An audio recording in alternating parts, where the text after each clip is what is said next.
এই কোরআনুল কারীম এমন একটা ম্যাগনেট, এমন একটা চুম্বক, এমন একটা পরশ পাথর।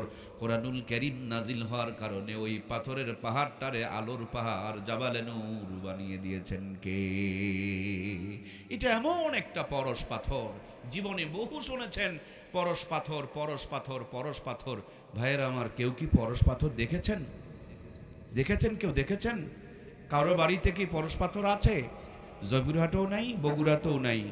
বড় বড় জাদুঘরের মধ্যেও কিন্তু পরশ পাথর নাই। তার চাইতে বড় পরশ পাথর হলো আমার আল্লাহর কোরআন, যেটা আমাদের কাছে আছে কিন্তু আমরা কোরআনের কাছে নাই। এমন একটা নিয়ামত, এটা যেখানে যেমনে যেভাবে যতটুকু যার সাথে লেগেছে, কোরআনের ছোঁয়া লাগার কারণে প্রত্যেকটা জিনিসের শান, মান, মর্যাদা, মর্তবাকে আমার আল্লাহ তাআলা বাড়িয়ে দিয়েছেন। সুবহানাল্লাহ।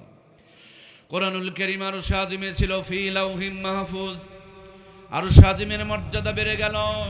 এই কোরআনুল কারীমকে একজন ফেরেশতা নিয়ে আসলেন, মুআল্লিমুল মালাইকা, ফেরেশতার মাঝে তিনি সর্দার হয়ে গেল। এই কোরআনুল কারীমটি একটা পাথরের পাহাড়ে নাজিল হলো। পাথরের পাহাড়টাকে আল্লাহ তাআলা আলোর পাহাড় বানায় দিল।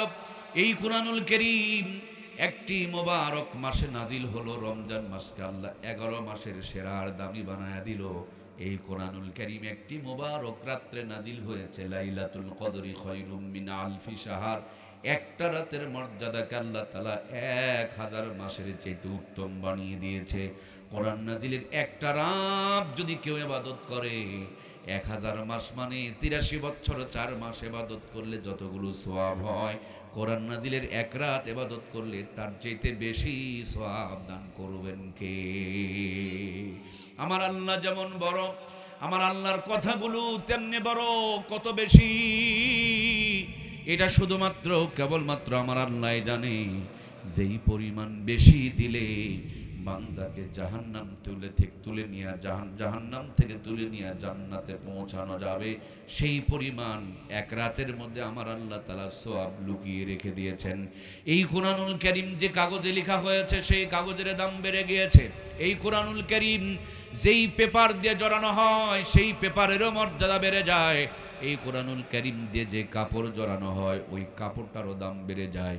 এই কোরআনুল কারীম যেই কাঠের উপরে, রেহেল কাঠের উপরে রেখে পড়া হয়, ওই রেহেল কাঠটার পর্যন্ত আমার আল্লাহ তাআলা দাম বাড়ায় দেয়। তার মানে এটা যেখানে যেমনি যেভাবে যার সাথে লেগেছে, প্রত্যেকটা জিনিসের শান, মান, মর্যাদার মর্তবাকে আমার আল্লাহ তাআলা বাড়ায় দিয়েছে।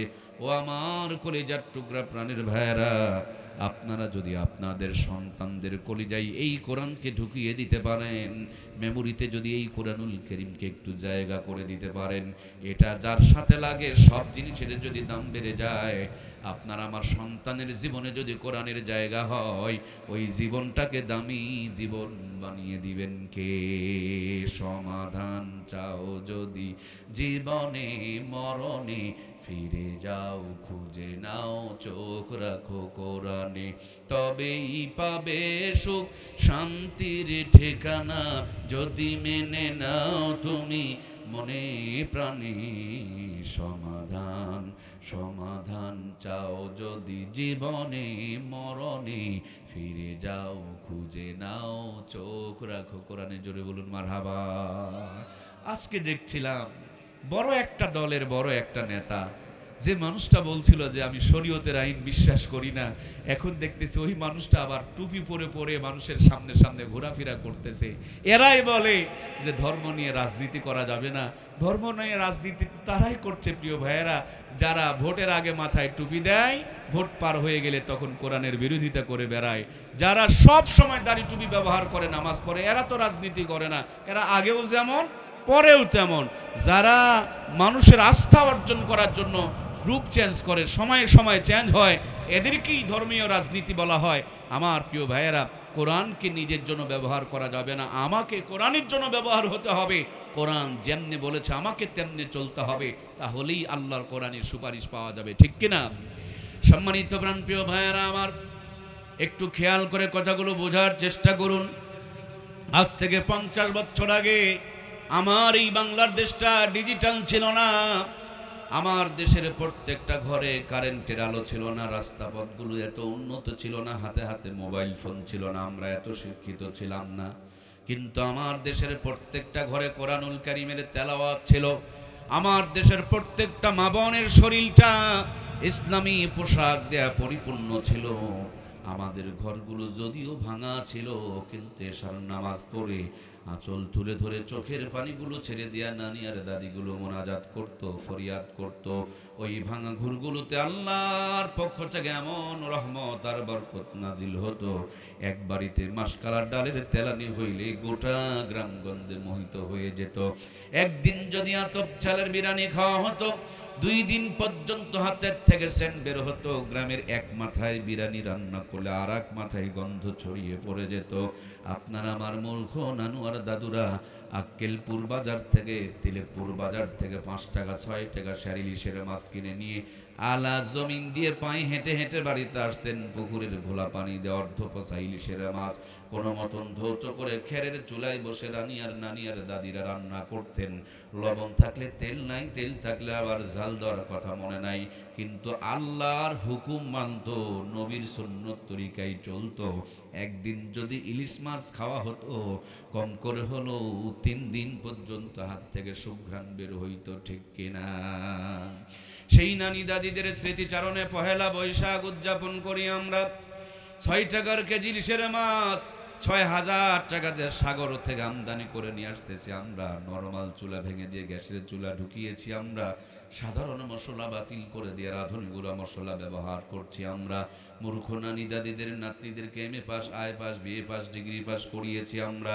কত যে উন্নতি করেছেন, গুনতে গুনতে রাত শেষ হয়ে যাবে, কিন্তু উন্নতির গণনা শেষ হবে না। 6000 টাকার কেজি ইলিশের মাছ রাঁধুনি গোড়া মশলা দিয়ে গ্যাসের চুলায় বসে ডিগ্রি পাস বউ রকমারি কায়দায় রান্না করে। রান্নার পর খাবার সময় নাকে নিয়ে চেক করতে হয় ইলিশ না সিলভার কাপ, কথা বলুন ঠিক কিনা? আগে কি সুন্দর দিন কাটাইতাম। কি যুবক ভাইরা নাই নাকি? একটু সাউন্ড বাড়াই দেন তো ভাইয়া। আগে কি সুন্দর দিন কাটাইতাম আমরা, আগে কি সুন্দর দিন কাটাইতাম। ফজর যখন হইতো মুয়াজ্জিন আযান দিত, মধুরা জান শুনে বিছানা ছাড়িতাম আমরা, মধুরা জান শুনে ঘুম ছাড়িতাম। যতই থাকুক কাম আগে নামাজ পড়িতাম, হাজার থাকুক কাম আগে নামাজ পড়িতাম। নামাজ পড়িয়া কোরআন পড়িতাম আমরা, নামাজ পড়িয়া তেলাওয়াত করিতাম। আগে কি সুন্দর দিন কাটাইতাম আমরা, আগে কি সুন্দর দিন কাটাইতাম। জোরে বলুন মারহাবা। কষ্ট হচ্ছে ভাইয়েরা ও মুরব্বীরা, একটু আমাকে সহযোগিতা করা লাগবে। আমার দাদারা যারা আছেন, আমার নানি আর দাদির বিয়ে হয়েছে, নানি আর দাদি হাফ প্যান্ট পরা অবস্থায় বিয়ে হয়েছে। সেই নানি দাদিকে তখনকার নানু আর দাদুরা 500 টাকা নগদ পণ দিয়ে বিয়ে করেছে। যে জামানার 500 টাকা দিয়া জয়পুরহাটের মিডিল প্লেসে 5 বিঘা জমি কিনে পাওয়া গেছে। 5 বিঘা জমির মূল্য দিয়া যেই নানি দাদির বিয়ে করা হলো, MA pass, BA pass, degree pass ছিল না। এই নানি আর দাদিটা ছিল কোরআন সুন্নাহর জীবন যাপন কর্নেওয়ালা, কথা বলুন ঠিক কিনা? সেই নানি দাদির পেটে 12টা 15টা 18টা সন্তান জন্মগ্রহণ করলো। একটা নানি দাদিকেও কষায়খানায় নিয়ে পেট চিরে বাচ্চা বের করা দরকার পড়লো। পরেরটুকু আপনাদের বলা লাগবে। কষায়খানা নিয়ে পেট চিরে বাচ্চা বের করা দরকার পড়লো। সব কটা সন্তানকে বুকের দুধ খাওয়ায় লালন পালন করেছেন। কোটার দুধ তো ছিলই না, গাভীর দুধের দরকার পড়তো না, বরঞ্চ বাচ্চা দুধ খেয়ে শেষ করতে পারতো না, কাপড় ভিজে যেত, কথা বলুন ঠিক কিনা? এখন ডিজিটাল জামানা। 18 বছর আগে মেয়েদের বিয়ে দেওয়া যাবে না, বিয়ের পর পর বাচ্চাও নেওয়া হবে না। 25-30 বছরে বাচ্চা নিতে যায়, আগের থেকে জয়পুরহাটের বড় একটা গাইনি ডাক্তারের সাথে যোগাযোগ শুরু করে দেয়। যেমনি পেটে বাচ্চা, ইসিজি, এক্স-রে, আল্ট্রাসাউন্ড শুরু হয়ে গেল। কাহিদাই না বেকায়দাই, সুখনাতে নরমালে এত পদ্ধতি চলে, কিন্তু মাথায় কাপড় খুঁজে পাওয়া যায় না, পেটের ভুঁড়িটা ঢেকে রাখতে যায় না, ওড়না গলায় পেঁচায় রাখে, বুকটাও পর্যন্ত ঢাকা রাখে না। আল্লাহর হুকুমকে অমান্য করার কারণে এখন 60 থেকে 70% মা বোনকে কষায়খানা নিয়ে পেট চিরে চিরে বাচ্চা বের করতে হয়, কথা বলুন ঠিক কিনা? ওদের সন্তান বুকের দুধ খেয়ে শেষ করতে পারতো না, কিন্তু এদের বুক আছে, কাপড় দিয়া ঢাকে না, সেই জন্য তাদের সন্তান বুকের দুধ পায় না। স্তন ক্যান্সার, আযাব গজব তাদেরকে অ্যাটাক করে ফেলে দিয়েছে।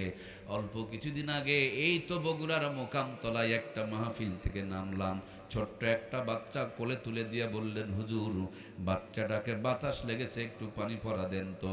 আমি জিজ্ঞেস করলাম কেমনে বাতাস লাগলো, আমাকে বুঝিয়ে বললেন বাড়িতে ভাজা পোড়া রান্না হয়েছে, আর নানু দাদুরা এসেছে, এই ভাজা পোড়া খাইছে আর বাহিরে দৌড়াদৌড়ি করেছে, তার জন্য ছোট্ট বাচ্চাকে বাতাস লেগেছে, পাতলা পায়খানা করছে, বমি করছে, কান্নাকাটি করছে, পেটের ব্যথা হচ্ছে। আমি সূরায়ে ফাতিহা, সূরায়ে ইখলাস, দরুদ শরীফ পড়ে ফু দিয়া দিলাম। শুনলাম একটু পরে বাচ্চাটা ঘুমিয়ে পড়েছে।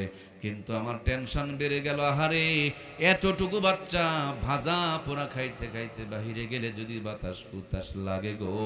এমনি তো আমাদের মা বোনগুলো ফর্সা, আমরা পাচ্ছি না তেমন কোনো ভরসা, তারপর মুসলমানের পোশাক ছেড়ে দিয়া কিরণমালা কটকটি পাখি ধরেছে, বিউটি পার্লারে সাজুগুজু করে সকাল বিকাল রাত দুপুর মানে না, খালি টোটো কোম্পানি ম্যানেজারের মতন বো বো করে পাইচারি করে রাস্তা পথে ঘোরাঘুরি করে।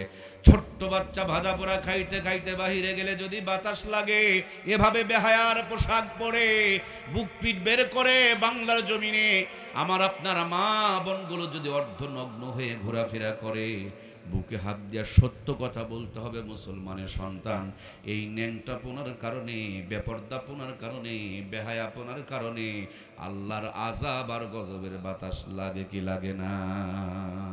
এই আযাব আর গজবের বাতাসে কিন্তু কিছুদিন আগে কয়েকবার ভূমিকম্প এসেছিল। এই আযাব আর গজবের বাতাসে খাবারের স্বাদ হারিয়ে গিয়েছে, রহমত বরকত বিদায় নিয়ে চলে গিয়েছে, আল্লাহর পক্ষ থেকে লানত আর অভিশাপ আসতে শুরু করে দিয়েছে। আমার প্রাণপ্রিয় মায়েরা, একটু কি খেয়াল করে চিন্তা করবা না? আব্বাজান আদমকে আমার আল্লাহ বানিয়েছেন জান্নাতের বাহিরে, বরাম্মা হাওয়াকে আমার আল্লাহ নিজেই বানিয়েছেন জান্নাতের ভিতরে। বাবার চাইতে মায়ের দাম বেশি, এই জন্য মাকে ভিতরে বানায়া সবার আগে মায়েদের স্পেশাল মর্যাদা দান করেছেন কে? মাকে আল্লাহ ভিতরে বানিয়েছে। দুনিয়াতে আসার পর বরাব্বা হযরত আদম বড় বড় গাছের 3টা টুকরা পাতা দিয়ে ইজ্জতকে ঢেকে রেখেছিলেন। সেই জন্য মৃত্যুর পর আমরা যারা পুরুষ জাতি, আদমের সন্তান, আদমের স্মৃতি স্বরূপ আমাদের জন্য কাফনের কাপড় কয় পিস? 3 পিস। আর বরাম্মা হযরত হাওয়া বড় বড় গাছের 5টা টুকরা পাতা দিয়ে ইজ্জতকে ঢেকে রেখেছিলেন। এই জন্য মৃত্যুর পর মেয়েদের জন্য, আম্মা জানদের জন্য কাফনের কাপড় কয় পিস? দয়া করে একটু বলুন কয় পিস?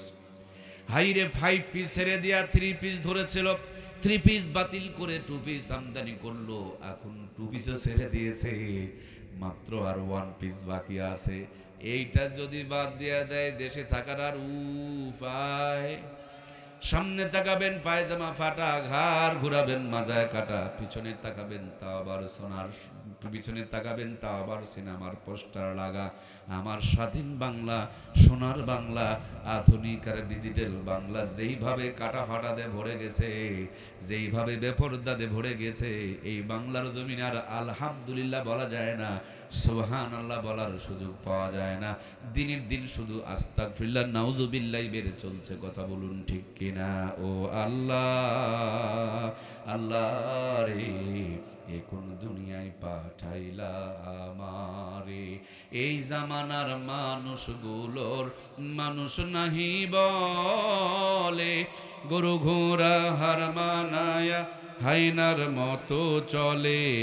ও আল্লাহ, আল্লাহ রে, এ কোন দুনিয়ায় পাঠাইলা আমারে? হায়রে সাধের দুনিয়ায় মানুষ পাওয়া বড় দায়, মানুষ দেখতে চলে নেবার জাদুঘরে যায় সবাই। মানুষ দেখতে এবার কোথায়? জাদুঘরে গিয়া দেখবেন বন্ধুরা, আমার আদিম জামানার মানুষকে তারা বানিয়ে রেখেছে। শাড়ি, 3 পিস, পাঞ্জাবি, পায়জামা, লুঙ্গি ছিল না, কিন্তু মানুষের শরম ছিল, ইজ্জতের দাম ছিল, সতীত্বের মর্যাদা ছিল। বড় বড় গাছের পাতা আর ভিন্ন গাছের লতা দিয়া তারা ইজ্জতকে ঢেকে রেখেছিল। এখন এমন একটা জামানা, কাপকে না ইজ্জত দেখালে যদি ভদ্র হওয়া যায়, ও মা তোমরা পা চিরে পায়ের স্যাম্পল দেখায়া ভদ্র হতে পারবা না। কুকুরের পিছন দিকে নিঙ্গুর ছিল, নিচে দিলেই ঢেকে যেত, কিন্তু উপর দিকে তুলি দিয়া কুকুর তো আসল জায়গা দেখায়। তোমাদের চাইতে হাজার গুণ ভদ্র কুকুরকে বলতে হয়, কথা বলুন ঠিক কিনা? এইগুলো ভদ্রতা না, এগুলো হলো নোংরামি। এর মূল কারণ হলো যে সমস্ত মেয়েরা কাপড় চুপড় চিরে ফিরে ইজ্জত বের করে দেখায়। এদের মেমোরিতে যদি আল্লাহর কোরআন থাকতো, কখনো তারা এই ন্যাংটামির প্রতিযোগিতা করতে পারতো। এজন্য বন্ধুরা আমার, আমাদের সন্তানগুলো যখন জন্ম হয়, জন্মের পর আমাদের সন্তানদেরকে 6টা টিকা দেওয়া লাগে। কেন টিকা দেওয়া লাগে? বলে আগে যদি টিকা দেওয়া যায়, পরে আর 6টা রোগ হওয়ার সম্ভাবনা নাই। টিকা কিন্তু বুড়ো বয়সে দেওয়া লাগে না, টিকা দেওয়া লাগে চ্যাংরা বয়সে, ছোট্ট বয়সে, একেবারে জ্বালা বয়সে। কেন জ্বালা বয়সে এই টিকা দেওয়া লাগে? বলে রক্তের সাথে মিশে যাবে, শরীরে ইমিউনিটি পয়দা করবে, রোগ প্রতিরোধ ক্ষমতা বাড়ায় দিবে। ছোট্টবেলাতে 6টা টিকা দেওয়া গেলে মৃত্যুর আগ পর্যন্ত 6টা রোগ আর আপনার আমার সন্তানকে অ্যাটাক করবে না। ছোটতে টিকা দিলে যেমন রোগ প্রতিরোধ ক্ষমতা বেড়ে যায়, ছোট্টবেলাতে কোরআনের শিক্ষা দিলে তেমনি শয়তানের সাথে ফাইট করা, নাস্তিকের সাথে মোকাবিলা করার জন্য ইমানি ক্ষমতা বাড়ায় দিবেন কে? আমার আল্লাহ তাআলা বলেন, ইন্নামাল মুমিনুনা আল্লাযীনা ইযা যুকিরাল্লাহু ওয়াজিলাত কুলুবুহুম ওয়া ইযা তুলিয়াত আলাইহিম আয়াতুহু যাদাতুহুম ঈমানাও ওয়া আলা রাব্বিহিম ইয়াতাওয়াক্কালুন। আল্লাহু আকবার। আল্লাহ বলেন, মুমিনদের সামনে যখন কোরআনুল কারীম থেকে তেলাওয়াত করা হয়, যাদাতহুম ঈমানা, আল্লাহ তাদের ঈমানকে বাড়ায় দেয়। সুতরাং প্রিয় ভাইয়ারা আমার, গরুর পেট থেকে জন্ম নিলে গরু হয়, ছাগলের পেট থেকে জন্ম নিলে ছাগল হয়, ভেড়ার পেট থেকে জন্ম নিলে ভেড়া হয়, আর মানুষের পেট থেকে জন্ম নেওয়ার পর মানুষও হয়, অমানুষও। কি রে ভাই, কথা কন না কেন রে ভাই? এই এত হিংসা কিন্তু ভালো না, খালি সব আমাকেই কমায় নিবেন, আপনারা 10%ও কবেন না, এটা কিন্তু চলবে না ভাইরা আমার। আমরা শ্রোতা বক্তা সকলে একসাথে জান্নাতে যাবো, আল্লাহ আমাদেরকে কবুল করুক, বলুন আমিন। আমি 90% বলবো, শুধু খালি শেষে 10% একটু ঢোকা ধরবেন। পারা যাবে না, পারা যাবে না, আল্লাহ আমাদেরকে কবুল করুক, বলেন না আমিন। তাহলে গরুর পেট থেকে জন্ম নিলে গরু হয়, ভেড়ার পেট থেকে জন্ম নিয়ে কোনোদিন গরু হয়, কিন্তু মানুষের পেট থেকে জন্ম নিয়ে মানুষও হয়, অমানুষও। মানুষ যেন অমানুষ না হয়, এই জন্য মানুষের রব মানুষকে সত্যিকারের মানুষ বানানোর জন্য কোরআনুল কারীমের প্রথম শব্দ যেটা নাজিল করেছেন, ইকরা বিসমি রাব্বিকাল্লাযী খলাক। পড়েন আপনি আপনার প্রভুর নামে, যিনি আপনাকে সৃষ্টি করেছেন। টিকা দিলে রোগ হবে না। ইসলামের প্রথম বাণী ইকরা বিসমি রাব্বিকাল্লাযী খলাক। এই কোরআনের জ্ঞান দিলে নাস্তিক বেঈমান হবে না, দাঁড়িয়ে প্রসাব করবে না, ইজ্জত বের করে দেশের মানুষকে দেখাবে না, নেতা হলে কম্বল চুরি গম চুরি করবে না, কথা বলুন ঠিক কিনা? এই জন্য ইমানদার বানাতে হবে প্রিয় ভাইয়েরা, না হলে এই 24-এ স্বাধীন হলেন, আবার তো ডাক দিছে আসো, আবার স্বাধীন হব, হও আর মরো। স্বাধীন হয়ে আর এক দলকে দিবা, ওরা যা আরো বড় চোর হবে, কথা বলছেন না কেন? তারপরে বলবেন আবার আসো, আবার মরি, মরে আর এক দলকে দিবেন, তোরা তার চাইতে আরো বড় চোর হবে।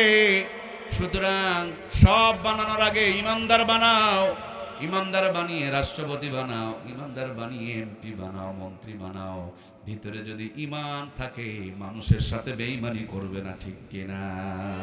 বর্তমানে যতগুলো উপদেষ্টা বসে আছে, যদি বাংলাদেশে গণভোট নেওয়া হয়, 90% ভোট পড়বে যে এই উপদেষ্টাগুলো শহীদদের রক্তের সাথে বেঈমানি করেছে, কথা বলুন ঠিক কিনা? এরা যাদের রক্তের উপর দিয়ে এসেছেন, এখনো পর্যন্ত তাদেরকে মর্যাদা দিতে পারে নাই, নিরাপত্তা দিতে পারে নাই। যারা জীবন দিয়ে এই দেশটাকে জুলুম থেকে মুক্ত করলো, তাদের শহীদ হিসাবে স্বীকৃতি 16 আনা দিতে পারে নাই। তাদেরকে যে সম্মানিটা দিতে চেয়েছো সেটাও দিতে পারে নাই। এখনো পর্যন্ত আমার সোনার বাংলা অন্ধকার কেটে উঠতেছে না। আসলে তাদেরকে তো দেওয়া হয়েছিল আগাছা পরিষ্কার করার জন্য, কিন্তু কতটুকু পরিষ্কার হয়েছে জাতির সামনে তার উত্তর রয়ে গিয়েছে। 57টা সেনা অফিসারকে মেরে দেওয়া হলো। আজকে যারা কুকুর মরার পর প্রতিবাদ করে, সেই দিন সেনাবাহিনী মরার পর তাদেরকে প্রতিবাদ করতে দেখা যায়। আমার শরীরে যদি আঘাত লাগে চোখ দিয়া পানি ঝরবে, আমার শরীরে আঘাত লাগে, কিন্তু আমি কান্দি না, কান্দে আমার ভাই, উনি কান্না করার জন্য আবার আমি গিয়ে ওনাকেই থাপড়াই। আজকে বোঝা যাচ্ছে সেনাবাহিনী মরছে, ওরা চিল্লাচিল্লি করবে, বিচার চাইবে। বিচার তো চায় না জনগণ বিচার চাইলে সেনাবাহিনী গিয়ে তাদেরকে আবার থাপড়ায়। কথা বলেন ঠিক কিনা? এ কি, এ কি? এরা বলে দেশপ্রেমী সেনাবাহিনী, ওদের হাতে ম্যাজিস্ট্রেটি পাওয়ার আছে। বর্তমানে ম্যাজিস্ট্রেটের পাওয়ার সেনাবাহিনীর কাছে আছে। আমি বাড়ির দারোয়ান হিসাবে দাঁড়িয়ে আছি আর বাড়িঘর চুরি হয়ে যাচ্ছে, এটা তো ওই দারোয়ানেরই সব দোষ। এগুলো না আবার বলা যাবে? কি বলা যাবে? ইন্ডিয়া র আছে, শুনে ফেলে দিবে। আমার প্রিয় ভাইয়েরা, খুব খেয়াল করে শুনতে হবে, কথাগুলো বুঝতে হবে। দিন শেষে একটাই কথা, জাতি বাঁচার জন্য যত চেষ্টা করো সব চেষ্টা ব্যর্থ হয়ে যাবে। বাঁচার একটাই মাত্র রাস্তা, কোরআন সুন্নাহর পথ ধরো, দুনিয়া আখিরাতে বাঁচায়া দিবেন কে? প্রাণপ্রিয় ভাইয়ের আমার, একটু গান লাগান।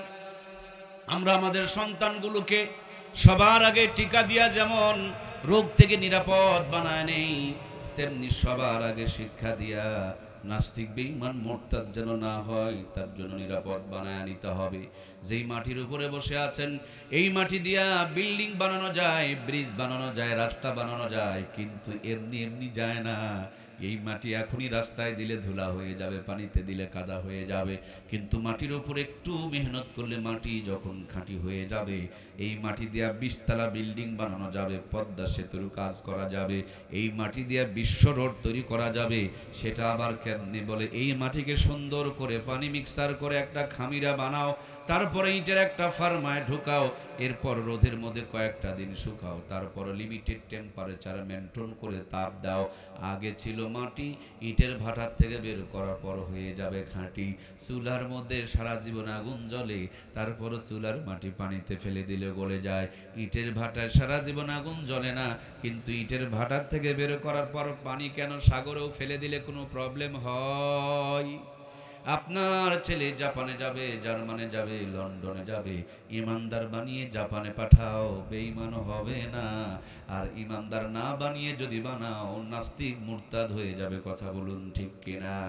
ইমানদার বানিয়ে যদি আমেরিকা পাঠাও, সেখানে গিয়া মানুষের ভিতরে ইমানের দাওয়াত দিবে, নাস্তিকগুলোকে ইমানদার বানাবে। এই জন্য ইমানের বড় দাম। নবী আমার বলেছেন, কিয়ামতের পূর্বে এমন সময় আসবে, হাতের মধ্যে জ্বলন্ত আগুনের টুকরা নিয়ে থাকা সহজ হবে, তার চাইতে বড় কঠিন হবে ইমানের উপরে টিকে থাকা। আল্লাহর নবী বলেছেন, সকালবেলা মানুষ বাড়ি থেকে ঈমান নিয়ে বের হবে, সন্ধ্যাবেলা বেঈমান হয়ে ফিরবে। কিছুদিন আগে একটা বাউল নামের ফাউল তৈরি হয়েছিল, সে কি সুন্দর করে বলেছিল, কুল আউযু বিরাব্বিন নাস, মালিকিন নাস, ইলাহিন নাস। নাস মানে মানুষ, কিন্তু ফাউল বলছেন, নাস মানে নাসানাসি। নাউজুবিল্লাহ বলবেন না? আল্লাহ নাকি খালি নাচতে বলছে আর নাচতে বলছে আর নাচতে বলছে। নাউজুবিল্লাহ একটু জোরে বলেন। আল্লাহর কোরআনের যদি কেউ অপব্যাখ্যা করে, বলুন তো দেখি তার কি ঈমান থাকে? তার মানে তার তো ঈমান নাই। আবার ওই বাউল ফাউলদের ভোট নেওয়ার জন্য আর এক দল রাস্তায় দাঁড়ায় গিয়া ওই ফাউলকে যারা সাপোর্ট করে, তার মানে যিনি চুরি করলো, চোরকে যিনি সাপোর্ট করলো, বাউল তো ফাউলামি করলো, ফাউলকে যারা সাপোর্ট করলো, আল্লাহর কালামের সঙ্গে অপব্যাখ্যা করার কারণে তারাও ঈমান হারা হয়ে গেল। কথা বলুন ঠিক কিনা? মূল কথা হলো, ভিতরে যদি কোরআন থাকতো, তাদের মুখ থেকে এই নাস্তিক মার্কা কথাগুলো বের হইতো।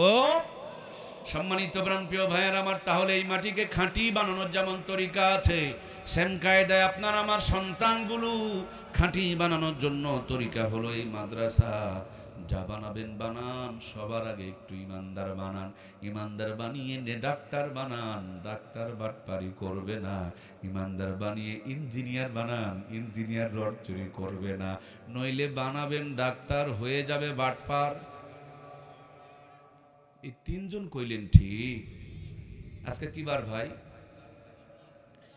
সোমবার, মঙ্গলবার, আচ্ছা যাই বাড়ি হোক হোক, কালকে সকালবেলা আপনার নওগাঁ সদর হাসপাতালে অথবা জয়পুরহাট সদর হাসপাতালে গিয়ে দেখবেন বড় বড় ডাক্তার বসে আছে, চোখে দেখে না, কলমে লেখে না, কানে শোনে না, একেবারে একটা আস্ত মূর্তি বসে আছে। গরিব মানুষ চিকিৎসার জন্য গেছে, ডাক্তার কিচ্ছু বোঝে না। পারলে ডানে বামে কিছু লোকজন বসে থাকে, ছোট্ট করে একটা স্লিপ ধরায়া দিবে, বৈকালবেলা প্রাইভেট ক্লিনিকে আসিও, তাহলেই খেলা জমে যাবে। প্রাইভেট ক্লিনিকে গিয়েছেন, 1000 টাকা যখন ভিজিট দিয়েছেন, যেই ডাক্তার বোবার মতন বসেছিল ওই ডাক্তারই আব্বা আব্বা বলে ডাকাডাকি শুরু করছে। কথা বলেন ঠিক কিনা? আমরা জানি টেম্পারেচার বেড়ে গেলে জ্বর হয়েছে, নাক দিয়া পানি পড়লে সর্দি ধরেছে, চোখ থেকে হলুদ হয়ে গেলে জন্ডিসে ধরেছে। কিন্তু উনি বিদেশে পড়েছে, কতগুলো ট্রেনিং করেছে, পরীক্ষা ছাড়া কিছু বলতে পারে না। পরীক্ষা লাগবে, একটা পরীক্ষা দেয় 12টা, আছে না নাই? আমার প্রিয় ভাইরা, ঔষধ লাগবে 3টা, ঔষধ লেখে একেবারে 15টা। তারপর যেই কলম দিয়ে লেখে এটা ঔষধ কোম্পানির কলম, কি কি লেখে কলমের মধ্যে রেকর্ডিং হয়ে থাকে। এরপরে গেটের মধ্যে ঔষধ কোম্পানির লোকজন দাঁড়িয়ে থাকে। আমার গোলাম আমার ডিউটি পালন করছে না করে নাই, পরবর্তীতে রিমান্ড নিবে, তার জন্য গেটের মধ্যে দাঁড়ায় থাকে। আমরা বানাইলাম ডাক্তার, অসুস্থ হয়ে যার কাছে যাচ্ছি সে তো ডাক্তার নাই, সে বর্তমানে বাটপার। আমার বাংলার জমিনে বলুন তো দেখি, ডাক্তার বেশি না বাটপার বেশি? ডাক্তারকে স্যালুট জানাই, বাটপারের কোনো দরকার? আমার ডাক্তার কেন বাটপার হয়ে যায়? এই জন্য ডাক্তার বানানোর আগে যদি ইমানদার বানাইতে পারতাম, ভিতরে ইমান থাকলে ডাক্তার কখনো এইভাবে বাটপারি করতো না, ঠিক কিনা? আমার দেশে বহু ইঞ্জিনিয়ার আছে, রডগুলো বিক্রি করে দেয়, রডের পরিবর্তে বাঁশ ঢোকায়। বাঁশ ঢোকানেওয়ালা ইঞ্জিনিয়ার তো এই জমিনে আছে না নাই? কেমনে এই জমিনের রড বিক্রি করে বাঁশ ঢুকায়? তার মূল কারণ হলো তার ভিতরে ঈমান নাই। ঈমানদার কখনো রড বিক্রি করে বাঁশ ঢুকাইতে পারতো না। এই জন্য সবচেয়ে দামি নিয়ামতের নাম কি? ঈমান। সবচেয়ে দামি নিয়ামতের নাম কি? কিচ্ছু নাই। ঈমান নিয়ে যদি কবরে যায়, আল্লাহর জান্নাতের মেহমান হয়ে যাব। আর সব আছে, ঈমান হারা যদি কবরে যায়, সব বরবাদ হয়ে যাবে। এই জন্য আল্লাহর কাছে প্রার্থনা জানাই, আল্লাহ সব হারা করলেও আমাদেরকে ঈমান হারা করিও না। জোরে বলুন আমিন। এই জন্য এই ছোট্ট মাদ্রাসায় ছোট্ট ছোট্ট বাচ্চাগুলোকে প্রথমেই 1 নম্বরে যে হাদিসটা পড়ানো হয়, আখলিস দীনাকা ইয়াকফিকাল আমালুল কলিল, তোমার ঈমানকে খাঁটি করো, অল্প আমলেই নাজাতের জন্য যথেষ্ট। এখন ঈমান যদি ভালো থাকে, ওই ঈমানদার নামাজ পড়ে কখনো জমিনের আল ঠেলতে পারে? ঈমান যদি ভালো থাকে, সেই ঈমানদার তার বউকে মোটরসাইকেলের পিছনে চড়ায়া গ্রামীণ ব্যাংক ঠেঙ্গা মারা আসা সবুজ সঙ্গে বন্ধক থুয়া কিস্তির টাকা তুলতে পারে। ঈমান যদি ভালো থাকে, এছাড়া আজান হয়ে গেলে ঘরের মধ্যে রিমোট টিপে টিপে হিন্দুদের মন্দিরে উলু উলু ধ্বনি বের করতে পারে না। সব কিছুর মূলে হলো ঈমান, ঈমান, ঈমান। আজ থেকে 1500 বছর পূর্বে ঈমান ছিল না। মানুষগুলো নবীর কাল্লা কাটার জন্য ছুটে চলে যাচ্ছিল। যখন তারা ঈমানওয়ালা হয়ে গেল, মরার পরে জান্নাতে যাবে, মরার আগে জান্নাতের সার্টিফিকেট বরাদ্দ করে পাঠিয়ে দিয়েছেন কে? আজ থেকে 50 বছর আগে আমার বাংলার জমিনে এত উন্নতি ছিল না, কিন্তু ঈমান ভালো ছিল। নানি দাদিকে নগদ বন্ধে বিয়ে করা হয়েছে, 18 সন্তান নরমাল ডেলিভারি করেছে, 150 বছরের টনটনা বেঁচে রয়েছে। এক বাড়িতে রান্না করে গোটা গ্রাম গন্ধে ছড়িয়ে পড়েছে। আজকে ঈমান দুর্বল হয়ে গিয়েছে। 30 বছরে বাচ্চা নিতে চায়, তারপরও সিজার করে বের করতে হয়, বুকের দুধ নাই। এত ডিজিটাল কায়দায় রান্না করে, খাবার সময় নাকে নিয়ে চেক করতে হয়। ওরা নিমের পাতা খেয়ে 150 বছর বেঁচে থাকতো, আমরা অ্যান্টিবায়োটিক খাই, তারপরও 50 বছরে বেকার চেকা হয়ে যায়। উন্নতি করতে গিয়া ঈমান থেকে জাতি তত দূরে চলে গিয়েছে। এই জাতির 4 আঙ্গুল কবলে শান্তি জুটে নাই, অশান্তির আগুনই জ্বলে উঠেছে। কথা বলুন ঠিক কিনা?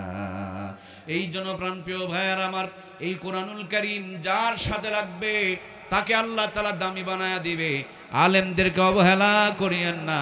ঈমানওয়ালা আলেমরা যেখানেই থাকে, আল্লাহর পক্ষ থেকে তাদের উপরে একটা রহমত থাকে। বিশ্বাস যদি না হয়, এখানে একটু খেলা দেখাতে চাই। এই জায়গার নাম কি গো? চিয়ারি গ্রাম। এই বাজারটার নাম কি? হ্যাঁ, আম্বল পুকুর বাজার। আগে এই গ্রামগঞ্জেও দেখবেন বান্দর খেলা আসতো, সাপের খেলা হতো না বাবা? কোটার মধ্যে বাড়ি মারতে আর বলতো এই কামড়া কামড়ি করিস না, এক্ষুনি 3 মাথাওয়ালা একটা সাপ বের হবে, অমুক জায়গায় পাওয়া গেছে বলতো, আর তাবিজ বিক্রি করতো। দেখেন নাই? এর কিছুদিন আগে ওই যে একটা শামীম ওসমানী ভাই বের হয়েছিল, ইকো দিয়েন না ভাইয়া, শামীম ওসমানী ভাই বের হয়েছিল, খালি লাভ দিয়ে বলতো খেলা হবে। শোনেন নাই? এখন খেলা চালু হয়েছে, প্লেয়ার আর খুঁজে পাওয়া যায় না। আর একটা ভাই কি সুন্দর করে বলতো পালাবো না, তাকেও খুঁজে পাওয়া যায়। তার মানে বহুত আপনারা আওয়ামী লীগ আর বিএনপির খেলা দেখেছেন, বহুত আপনারা সাপের খেলাও দেখেছেন, বানর খেলাও দেখেছেন, আর্জেন্টিনা ব্রাজিলের খেলা দেখেছেন, মেসি নেইমারের খেলা দেখেছেন।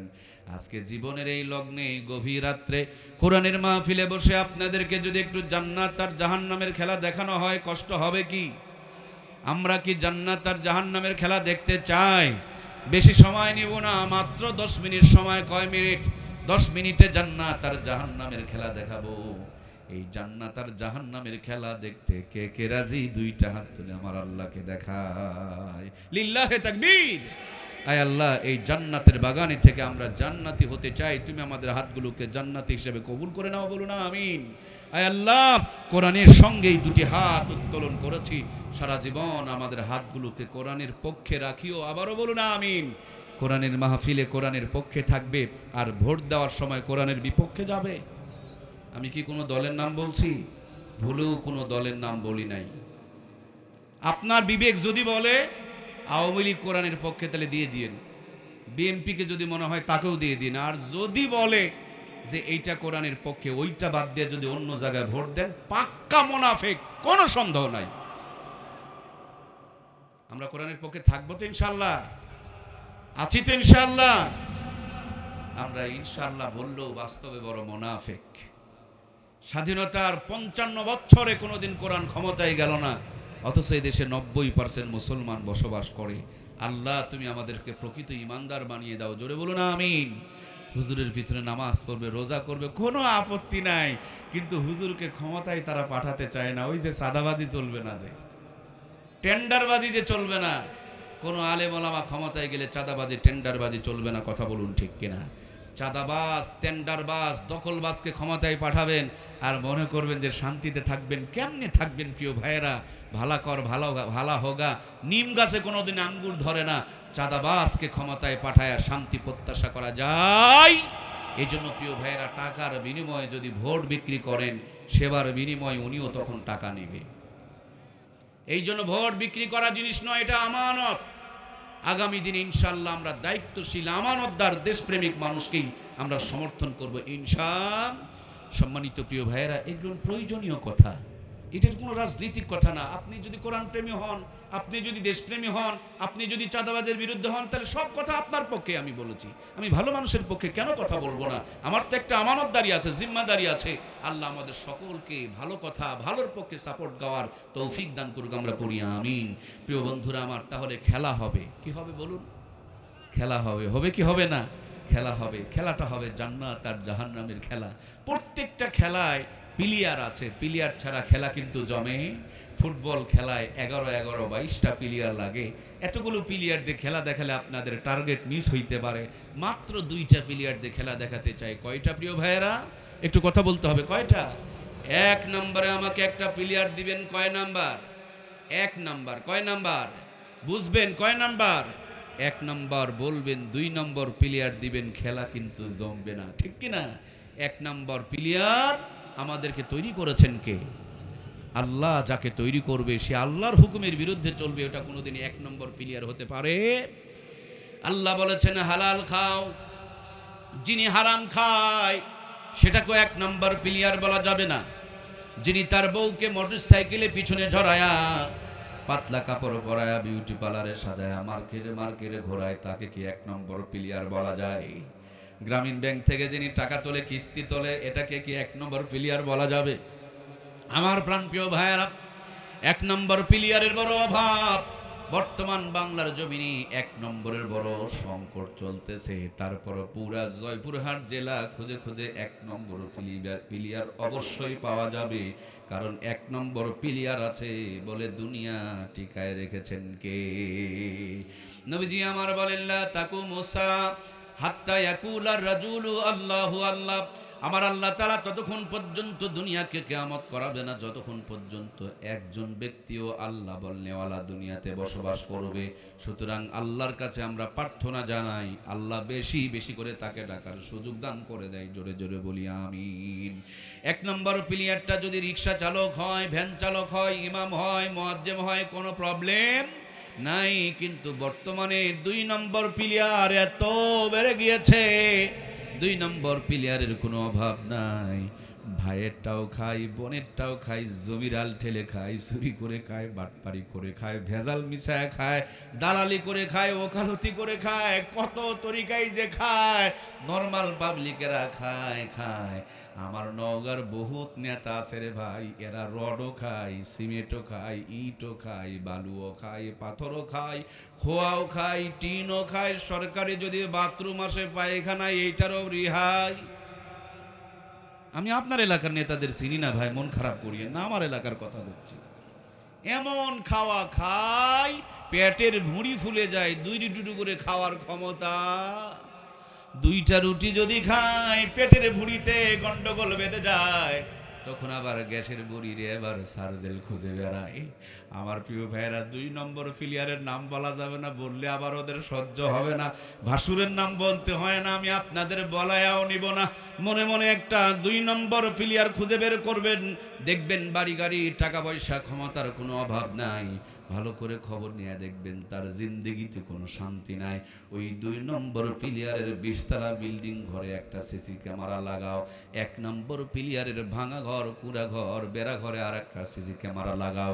এই ময়দানে বড় করে একটা পর্দা টাঙাও, মাঝখানে পার্টিশন দিয়ে একদিকে 1 নম্বর প্লেয়ারের ঘরে সংযোগ দাও, আর একদিকে 2 নম্বর প্লেয়ারের ঘরে সংযোগ দাও। মরা লাগবে না, জান্নাত আর জাহান্নামে ঢোকা লাগবে না। এই দুনিয়াতেই নগদে জান্নাত আর জাহান্নামের খেলা দেখা যাবে। টনটনা খেলা চলতেছে, কিন্তু আমরা কোনোদিন খেয়াল করে দেখি নাই। 1 নম্বরের প্লেয়ারের ঘরের মধ্যে রং বান্ডিস নাই, ডেকোরেশন নাই, টিভি নাই, ফ্রিজ নাই, এসি নাই, মোবাইল নাই, আইফোন নাই, ওয়াইফাই নেটওয়ার্ক নাই, সুন্দরী বউ নাই, বিউটি পার্লার থেকে সাজায় নাই। শীতের দিনে গরম বাতাস বের হয় না, গরমের দিনে ঠান্ডা বাতাস বের হয় না। তারপর আলু ভর্তা দিয়া 3 প্লেট বসায়া হালাল বউকে বুকে জড়িয়ে ধরে নাক ডেকে ভর ভর করে ঘুমায়। তার মানে 1 নম্বরের প্লেয়ারের ঘরে কিচ্ছু নাই, তারপরও জান্নাতের বাতাস বয়। 2 নম্বরের প্লেয়ারের 20 তলা বিল্ডিং ঘর, 3 কোটি টাকার ডেকোরেশন, একবারে কোটিপতির মেয়েকে বিয়ে করেছে, বিউটি পার্লারে সাজাইছে, 3 লাখ টাকার আইফোন কিনে দিয়েছে, ওয়াইফাই নেটওয়ার্ক লাগাইছে। শীতের দিনে গরম আর গরমের দিনে শীতের বাতাস বের হইতেছে। মগর মনে শান্তি নাই, খাবার হজম হয় না, দামি বিছানায় ঘুম ধরে না, সুন্দরী বউ পাশে ঘুমাইতে চায় না, স্বামী এক ঘরে বউ আর এক ঘরে পরকিয়া করে, কইতেও পারে না, সইতেও পারে না, টেনশন করে বিছানায় স্টক করে পড়ে থাকে। কথা বলুন ঠিক কিনা? খেলা হবে না হচ্ছে? এ বলেন না রে ভাই, খেলা হবে না হচ্ছে? সত্যি খেলা হচ্ছে ভাই, কিন্তু আমরা বুঝি না রে ভাই। বক্তৃতা কি এরকম চলবে? 2 নম্বর প্লেয়ারের কিন্তু চলবে। আমরা কেউ 2 নম্বর হতে চাই না। আল্লাহ তুমি আমাদেরকে 1 নম্বর বানিয়ে দাও, বলুন আমিন। আমার প্রিয় ভাইরা, 1 নম্বর প্লেয়ার ছোট্ট একটা গ্রামেও যদি ইমামতি করে, 30 দিন 30 বাড়িতে 30 রকম হাতে 30 রকম স্বাদে, হুজুরের যেই দিন খাবারের পালি, চিকন চাল, নতুন আলুর ভর্তা, 3টা ডিম একসাথে ভাজে, এত মজা করে আহারে ভর্তা করে আল্লাহর বান্দিরে। আর হুজুরের তো কোরআন তেলাওয়াত করা জিব্বা, সত্য বলা জিব্বা, পরপর করে চোখের প্লেটে, চোখের পলকে 4 প্লেট মেরে দেয়। সুবহানাল্লাহ কয় না রে? মনে করিছেন খালি খাসির কলিজায় স্বাদ, আলু ভর্তা তো স্বাদ আছে। খাসুর কলিজায় হারামখোরকে খেতে দেন, 1/2 প্লেট গিলা পারবে না, গিললেও হজম হবে না। আর হালাল খোরকে 3 প্লেট আলু ভর্তা দিয়ে দেন, চোখের পলকে তুলে ফেলে দিবে, আধা ঘন্টা পর বলবেন আবার 2টা বসাবে। সুবহানাল্লাহ কয় না রে? আল্লাহ রে ভাইও, সব স্বাদ তো তরকারি থাকে না রে, অরিজিনাল স্বাদ জিহ্বায়, জিহ্বায়। পেট যদি ক্লিয়ার থাকে পরপর করে উঠে যায়, আর পেট যদি একেবারে ঢিকুস ঢাকুস হয় তখন দেখবেন সব স্বাদ হারায় যায়, ঠিক কি না? সত্য কথা বলো, হালাল খাও, জিহ্বায় আল্লাহ জান্নাতে স্বাদ পাঠায় দিবেন, সুবহানাল্লাহ বলেন। বেশিরভাগ ইমাম বর্তমানে চালাক, মানুষের বাড়িতে খেতে যায় না, টিফিন বক্স পাঠায় দেয়, এক বাটির মধ্যে ৩-৪ আইটেমের তরকারি ঢুকায় দেয়। হুজুর চিন্তা করে কোনোটার স্বাদ ভালো করে পাওয়া যায় না, চলো একটু আক্কলপুরে গিয়া বড় কি টিফিন বক্স পাওয়া যায়, গিয়া দেখে 12 তলা টিফিন বক্স বের হইছে। উনি দোকানদারে বলেন এটাই দিয়ে দেন, আমার মুসল্লিরা বড় ভালো, মাঝে মাঝে 14-15 আইটেম পর্যন্ত তরকারি বানায়। উনি 12 তলা টিফিন বক্স নিয়ে এসেছেন, আর হাটের দিনে আল্লাহর বান্দি সকাল বেলা 2টা ব্যাগ 2000 টাকা স্বামীর পকেটে ঢুকায় দেয়া, বলে জলদি বাজারে যাও, আজকে আমাদের বাড়িতে হুজুরের পালি। লিস্ট করে দিয়েছে 20 আইটেমের বাজার, সাহেব কিনতে কিনতে কিনেছেন 30 আইটেম। মাসে তো মাত্র একদিন হুজুরকে খাওয়াবো, আবার কিসের চিন্তা? আল্লাহর বান্দি একা রান্না করতে পারে না, পাশের বাড়ি থেকে আরো 2 জনকে হায়ার করেছে। হুজুর 12 তলা পাঠিয়েছে, ভাবি 14 আইটেমের তরকারি রান্না করে অপেক্ষায় রয়েছে। 12 তলা 12 আইটেম দিয়ে ভর্তি, এখনো পর্যন্ত 2 আইটেম বাকি, প্লাস্টিকের বাটিতে সাজায় দেয়। একজনের খাবার 3 জন খায়, 4 জন খায়, বাজারে যাওয়া লাগে না, টাকা খরচ করা লাগে না, কষ্ট করে রান্না করা লাগে না। কোরআনের পক্ষে যারা আছে, আল্লাহর উপরে যারা ভরসা রেখেছে, এই দুনিয়াতে এখনো পর্যন্ত রাজকীয় রিজিক তাদের জন্য ব্যবস্থা করেছেন কে? এই জন্য নাস্তিকদের সহ্য হয় না, কেন হুজুরের চেহারা এত সুন্দর ক্যারে, হুজুরের জুতা দেখে হিংসা হয়, হুজুরের লম্বা জব্বা দেখেও হিংসা হয়, হুজুরের টুপি দেখেও হিংসা হয়। ও মুসারুর অনেক টাকা আছে, কিন্তু ডাকপত্তির থেকে 150 টাকা দিয়া দেখবেন শার্ট কিনে নিয়ে পড়তেছে, আর গোটা শরীরের যা কাপড় চোপড় আছে বিক্রি করলে হুজুরের জুতার সমানও দাম হবে না। পক্ষ থেকে ইজ্জতওয়ালা জীবন বলে। আমার প্রাণপ্রিয় ভাইয়েরা, হুজুরটা যদি আরো একটু বড় হয়, মনে করেন আমাদের মতন, তাহলে খাওয়া কাকে বলে, কত প্রকার এবং কি কি। দিনাজপুরে গিয়েছিলাম, প্রায় 50 আইটেমের খাবার দিয়েছে। আমি বললাম এইটুকু পেটে কি অত আইটেম খাবার আটে? উনি বললেন আপনি খান আর না খান, আমাদের এটা মনের তৃপ্তি, মনের সান্ত্বনা। আমাদের চাইতে যদি মোল্লাটা আর একটু বড় হয়, মনে করেন মিজানুর রহমান আজহারি, মামুনুল হক, খালেদ সাইফুল্লাহ আইয়ুবী, আব্দুল বাসেদ খান, আপনাদের এই গ্রামের উপর দিয়ে কোথাও যাচ্ছিল, হঠাৎ করে কোন একটা চার দোকানে চা খেতে বসেছে, চার দোকানদার যদি চিনতে পেরে দেয় এটা মামুনুল হক আর মিজানুর রহমান আজহারি, বলুন তো দেখি আদর আপ্যায়ন যত্ন কি কম হবে? খাওয়ার শেষে 2 কেজি করে মিষ্টি বেঁধে দিবে, বিল দিতে আসলে হাতের মধ্যে চুমো দিয়ে আরো 5000 টাকা ঢুকিয়ে দিয়ে বলবে হুজুর সম্মান করতে পারি নাই, ভালো কোনো একটা হোটেলে বসে আপনারা একটু নাস্তা করে নেবেন, আমাদের ছোট্ট হোটেল, আমরা কিন্তু ইজ্জত করতে পারি নাই। যদি পানির দোকানে যাই, পানির দোকানদার যদি চিনে ফেলে দেয়, দেখবেন পানওয়ালা পান খাওয়াবে, বেঁধে দিবে, মগর টাকা নিবে না, দোয়া চাইবে। রিকশায় যদি চড়ে, রিকশাওয়ালা যদি চিনতে পেরে ফেলে দেয়, রিকশাওয়ালাও টাকা নেবে না, দোয়া চাইবে। তার মানে দুনিয়াতে এমপি মন্ত্রী আমরা দেখেছি, যতদিন ক্ষমতা ততদিন সালাম পায়, ক্ষমতা চলে গেলে জনগণ ঝাঁটা আর জুতা নিয়ে তাদেরকে খুঁজে বেড়ায়, ঠিক কিনা? বিগত দিনে যারা নেতৃত্ব দিয়েছিল তারা যদি আজকে এখানে আসে, জনগণ ঝাঁটা জুতাদের ঠিকই সাইজ করবে, কথা বলেন ঠিক কিনা? কোরআনওয়ালাদের অবস্থাটা হলো তারা মুকুটহীন অনেক সম্রাট, এই দুনিয়ার বাটপারগুলো তাদের ইজ্জতকে কেড়ে নিতে চায়। কোরআনের সাথে থাকার কারণে তাদের ইজ্জতকে বাড়ায়া দেন কে? মামুনুল হকের তারা ইজ্জত কেড়ে নিতে চেয়েছিল, ওরা কেড়ে নিতে চায়, আল্লাহ ইজ্জত বাড়ায়া দেয়। ছোট্ট বাচ্চা বক্তা রফিকুল ইসলাম মাদানি, আহারে কি সুন্দর করে নাটক বানায়া লোকটার ইজ্জতকে তারা কেড়ে নিতে চাইলো, ওরা ইজ্জত কেড়ে নিতে চায়, আমার আল্লাহ তাআলা তাদের ইজ্জত আরো বাড়ায়া দেয়। আমার বাংলার জমিনে সুন্দর করে কোরআনের তাফসীর করতেন কোরআনের পাখি আল্লামা সাঈদী, আজকে যদি তিনি বেঁচে থাকতেন, কোনো ময়দানে যদি আগমন করতেন, বলুন তো দেখি বাংলার জমিনে এমন কি কোনো ময়দান আছে যেখানে তিনি আসলে জায়গা দেওয়া যেত?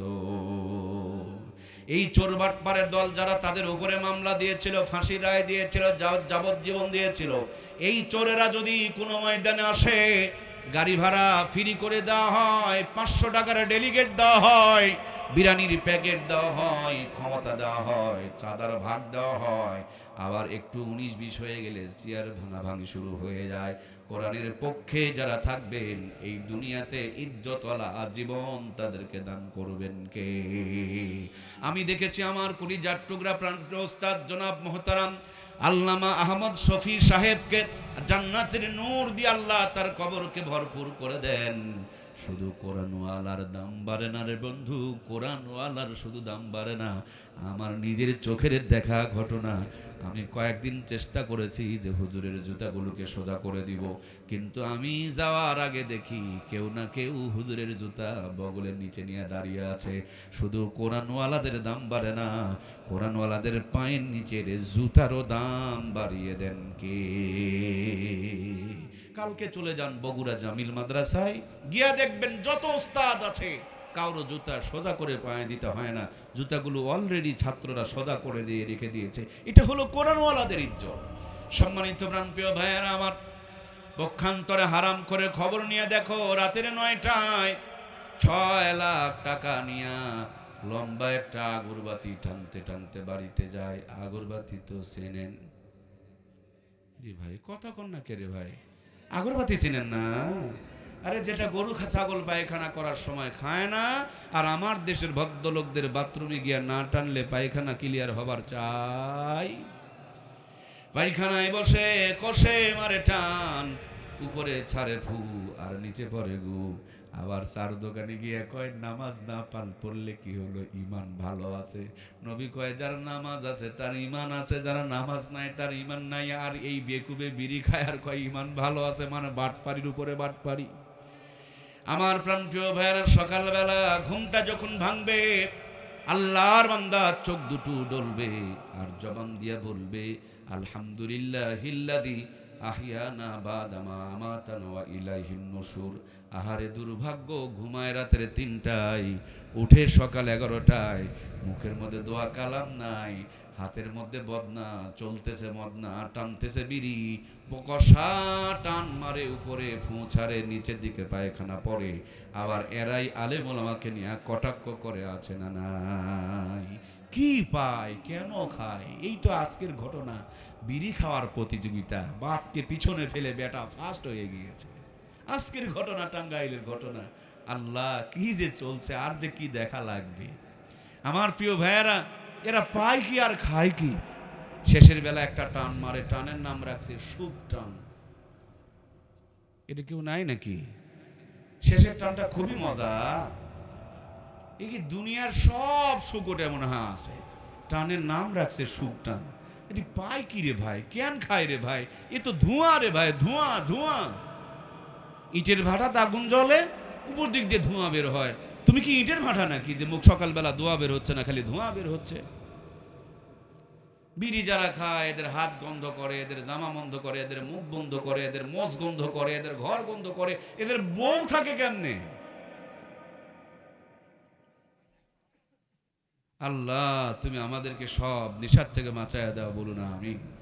হায় হায়, শেষ হয়ে যাচ্ছে রে ভাই।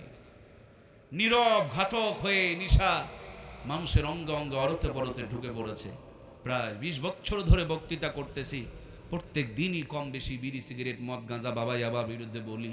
যত বলি নিশাখোররা তত আপডেট হচ্ছে, নিশায় তত উন্নতি করছে।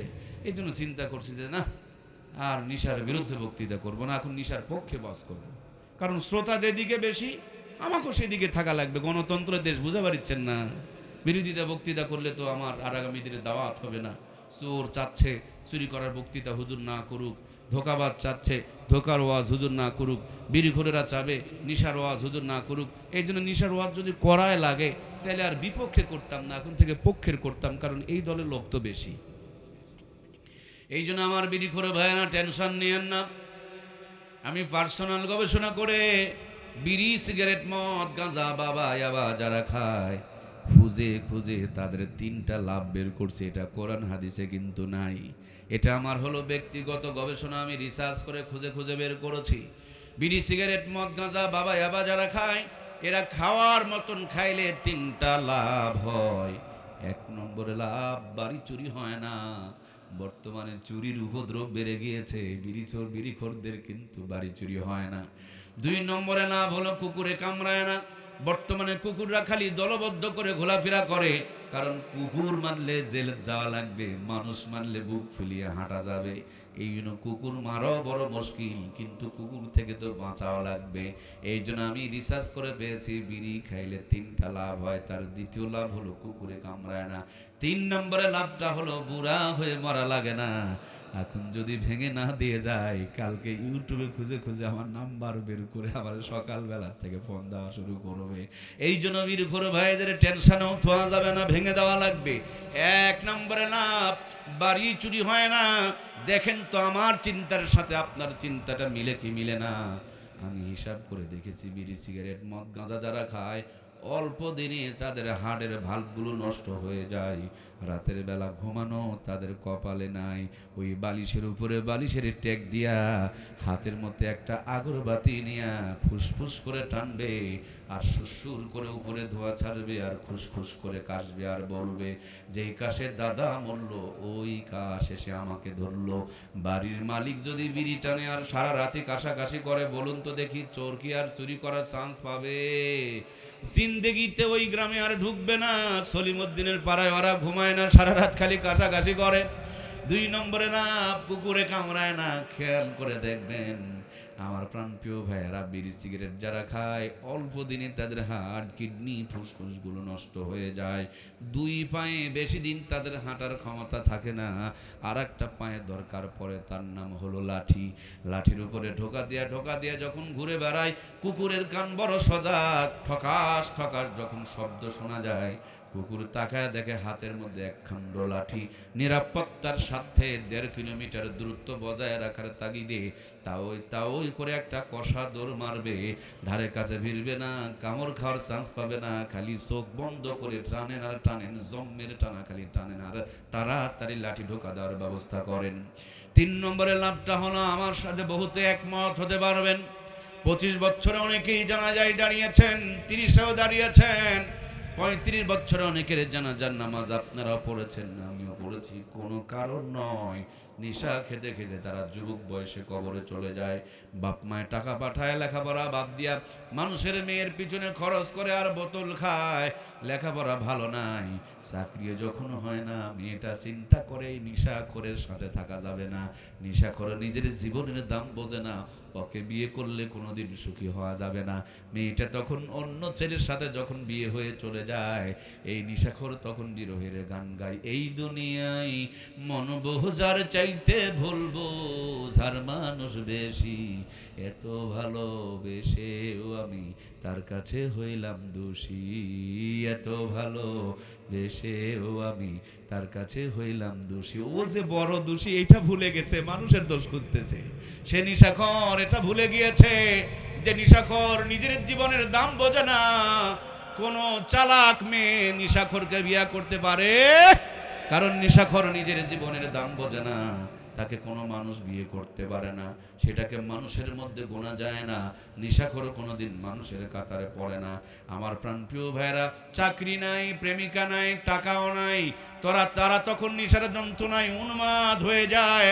খারাপ মানুষগুলো তাদেরকে হাতে একটা পিস্তল তুলে দিয়া অফার দেয়, অমুককে মেরে আয়, 2 বোতল ফেন্সি কিনে দিব। মাত্র 2 বোতল ফেন্সির লোভে মানুষকে খুন পর্যন্ত করে ফেলে দিচ্ছে, ঠিক কিনা? এই জন্য প্রিয় ভাইয়ারা আমার, আমাদের সন্তানের জবানে যদি আল্লাহর কোরআন তুলে দিতে পারি, বলুন তো দেখি ওই জবানওয়ালা কোরআনওয়ালা জবানে কি নিশার বোতল তারা লাগাইতে পারে? সন্তানের জবানে যদি কোরআনুল কারীমকে তুলে দিতে পারি, ওই কোরআনওয়ালা জবানে কোনোদিন গাঁজা টানতে পারে না। সন্তানের জবানে যদি কোরআন তুলে দিতে পারি, ওই কোরআনওয়ালা জবান দিয়ে কোনোদিন নাস্তিকের মতন কথা বের হবে না। সুতরাং বন্ধুরা আমার, টিকা দিলে রোগ হবে না, কোরআনের শিক্ষা দিলে নাস্তিক হবে না।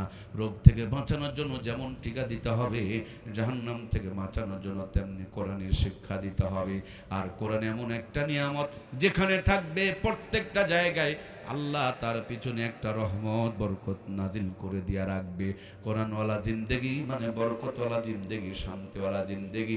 বিশ্বাস যদি না হয়, এখানে একটা পারিশন দেন, এলাকার যতগুলো হালাল খোর আছে ডান দিকে বসান, আর বড় বড় হারাম খোরগুলোকে বাম দিকে নিয়ে বসান।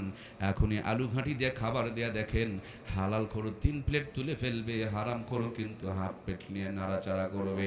হালাল খোরকে শুতে দিয়া দেখেন, ডান হাত গালের নিচে দিয়া দোয়া শেষ না হওয়ার আগে চোখে জান্নাতের ঘুম চলে আসবে।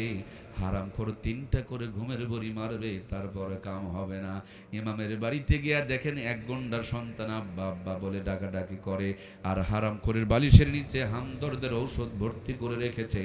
12 বছর আগে বিয়ে করেছে, আব্বাটা কপালে জোটে না। কথা বলুন ঠিক কিনা? হুজুর দেখে দুর্বল মনে করিয়েন না। এই ঠান্ডা তো হুজুর যতগুলা গোসল করে 1 মাসে, অনেকেই 1 বছরে ততদিন গোসল করা পারে। প্রাণপ্রিয় ভাইয়ের আমার, বুঝলে বোঝপাতা, না বুঝলে তেজপাতা। আমি এর চাইতে আর বেশি কিছু বলা পারবো না। হুজুরের সমান খেতে পারবেন না, হুজুরের সমান গোসল করতে পারবেন না, হুজুরের সমান সন্তান প্রোডাকশনও দেওয়ার ক্ষমতা আপনার হবে না, পারবেন না, কোনোদিনই না। কারণ এরা কোরআনওয়ালা, এদের পিছনে জান্নাতের সংযোগ রয়েছে। আবার কোরআনওয়ালারা যখন দুনিয়া থেকে বিদায় নিয়ে চলে যাবে, কোরআনুল কারীম মাথার সামনে দাঁড়ায় যাবে, কিয়ামত পর্যন্ত কবরে জান্নাতের ঘুম পাড়ায়া দিবে। গত বছর কুড়িগ্রামে ওই বন্যা দুর্গতদের আলেম ওলামার পক্ষ থেকে আমরা ত্রাণ দিতে গিয়েছিলাম। ফেরার সময় ধরলা ব্রিজে উঠবো, এমন সময় শুনতে পেলাম এখানে ঘুঘু মুন্সির কবর আছে। চিন্তা করলাম জীবনেতে বহু নাম শুনেছি, একটু কবরটা জিয়ারত করে আসি। গিয়া দেখলাম সুন্দর একটা মাদ্রাসা, গুনগুন গুনগুন করে কোরআনুল কারীমের তেলাওয়াত চলছে। বড় একটা মাঠ, মাঠের পূর্ব সাইডে বড় একটা সুন্দর ফুলের গাছ, ওই ফুলের গাছের নিচে আল্লাহর ওলির কবর। কবরকে সামনে নিয়ে চোখ দুটো বন্ধ করে সূরা ফাতিহা, সূরা ইখলাস, দরুদ শরীফ পড়ে মোনাজাত করে বুক ভরে বড় বড় নিঃশ্বাস টানতেছিলাম আর ছাড়তেছিলাম। মনে হয় কবরের ভিতর থেকে জান্নাতের সুঘ্রাণ বের হইতেছে। দোয়া মোনাজাত শেষ করে ব্রিজের পাশে এসে বসলাম। চাওয়ালাকে বললাম, ভাই দেন একটা চা খাই। হঠাৎ সামনে দেখি একটা এলাকার মুরব্বী। জিজ্ঞেস করলাম, বাবাজি আপনার বাড়ি কি এলাকায়? মুরব্বী বললেন হ্যাঁ। আমি বললাম, আপনি কি ঘুঘু মুন্সির ঘটনাটা আমাকে শোনাইতে পারেন? আমি পেপার পত্রিকায় পড়েছি, মানুষের মুখ থেকে শুনেছি, সরাসরি আপনার তাকে একটু জানতে চাই, আপনি কি এই ঘুঘু মুন্সির ঘটনা নিজের চোখে দেখেছেন? তিনি বললেন, কেন নয়, আমাদের গ্রামেরই তো ঘটনা। তেনার নাম তো আসলে ঘুঘু মুন্সি ছিল না, তিনার নাম ছিল মাওলানা বশির উদ্দিন। এই মাওলানা বশির উদ্দিন ছিলেন চরমনার মুরিদ। এই মাওলানা বশির উদ্দিন উর্ফে ঘুঘু মুন্সি, তিনি কোরআনুল কারীম যখন তেলাওয়াত করতেন, মাথাটাকে নাড়াচাড়া করতেন আর কোরআনুল কারীম তেলাওয়াত করতেন। এই জন্য তার বন্ধু বান্ধবেরা তাকে ঘুঘু মুন্সি বলে ডাকতেন। মাওলানা বশির উদ্দিন আল্লাহর ডাকে সাড়া দিয়ে চলে গেলেন, গ্রামের কবরস্থানে তার কবর দেওয়া হলো। কালের বিবর্তনে এই ধরলা নদীর ভাঙনে, নদীর কুল ভাঙে ও কুল গড়ে, এই তো নদীর খেলা। আমাদের গ্রাম ভেঙে গেল, এক পর্যায়ে কবরস্থান ভাঙতে শুরু করে দিল। হঠাৎ একদিন রাখালের এসে আমাদের খবর দিলেন, একটা লাশ কবর থেকে বের হয়েছে, পানিতে ভেসে যাওয়ার উপক্রম। আমরা ছোটাছুটি করে গিয়া বাকি মাটিটুকু টান দেয়া কবর থেকে লাশটাকে উত্তোলন করলাম। মুখের থেকে কাফনের কাপড় সরায়া দেখি, প্রায় 32 বছর আগে যেই ঘুঘু মুন্সির কবর দেওয়া হয়েছিল, এইটা সেই ঘুঘু মুন্সির লাশ। তার একটা পশম পর্যন্ত নষ্ট হয় নাই, চেহারাটা টসটসা তরু তাজা রয়ে গিয়েছে। এটা হলো কোরআনওয়ালাদের কবরের জিন্দেগি। হাজার হাজার প্রমাণ আমি আপনাদেরকে দিতে পারবো, রাগ ফুরিয়ে যাবে, কিন্তু কোরআনওয়ালাদের লাশ যে কবরে খেতে পারে না, তার প্রমাণ দেওয়া শেষ হবে না। আমার সম্মানিত প্রাণপ্রিয় ভাইয়েরা, এই দুনিয়াতে মানুষ তিন প্রকার, নর্মাল, ভিআইপি আর ভিভিআইপি। নর্মাল মানুষগুলো যখন ঢাকা যায় বাসে ট্রাকে চলে যায়, ভিআইপি মানুষগুলো যখন ঢাকা যায় তখন প্রাইভেট কার বাড়ির থেকে তুলে নিয়ে ঢাকা চলে যায়। ভিভিআইপি মানুষ আমার সমাজে কম। ওই যে অল্প কিছুদিন আগে আমাদের বুবুজান, আপাজান, দাদু বাড়ি ইন্ডিয়া গেল হেলিকপ্টারে চড়ে, মনে আছে না নাই? কিরে ভাই, ভুলে গেলেন নাকি? একেবারে তুলে নিয়ে সোজা দাদু বাড়ি নামায় দিয়ে আসলো। এগুলোকে ভিভিআইপি বলে। ভিভিআইপি মানুষের বাড়ির ছাদের উপরে সুন্দর একটা হেলিপ্যাড থাকে, এখানে হেলিকপ্টার চড়ে এরপরে লোকটাকে তুলে নিয়ে গন্তব্যে পৌঁছায় দেয়। এদেরকে ভিভিআইপি বলে। কোরআনওয়ালারা হলো ভিভিআইপি। হযরত ইসরাফিল সিংহায় ফুৎকার দিবে, প্রথম ফুৎকারও ঘুম ভাঙবে না। এত সুন্দর জান্নাতি ঘুম কোরআনুল কারীম মাথার সামনে দাঁড়ায়া পাড়ায়া দিবে। দ্বিতীয় ফুৎকারও ঘুম ভাঙবে না। তৃতীয় ফুৎকার যখন পড়বে ঘুমটা ভেঙে যাবে, চোখ ডলবে, তাকায় দেখবে হাসরের ময়দান কায়েম হয়ে গিয়েছে। বড় বড় পাথর আর পাহাড়গুলো আসমানের মধ্যে উঠতেছে, কিন্তু এই মাদ্রাসা মসজিদগুলো ধ্বংস হয় নাই। তারা আল্লাহর কাছে বলবে, মালিক রে, যে জামানায় কোরআনুল কারীমকে দুনিয়া থেকে মুছে দেওয়ার চক্রান্ত চলছিল, সেই জামানায় কোরআনের আলো মানুষের কলেজায় পৌঁছে দেওয়ার জন্য এই মাদ্রাসা যারা বানিয়েছিল, ওই কোরআন বানানেওয়ালা মানুষগুলোকে আমার কলিজার মধ্যে দাও, আমি বুকের মধ্যে নিয়ে তাদেরকে জান্নাতে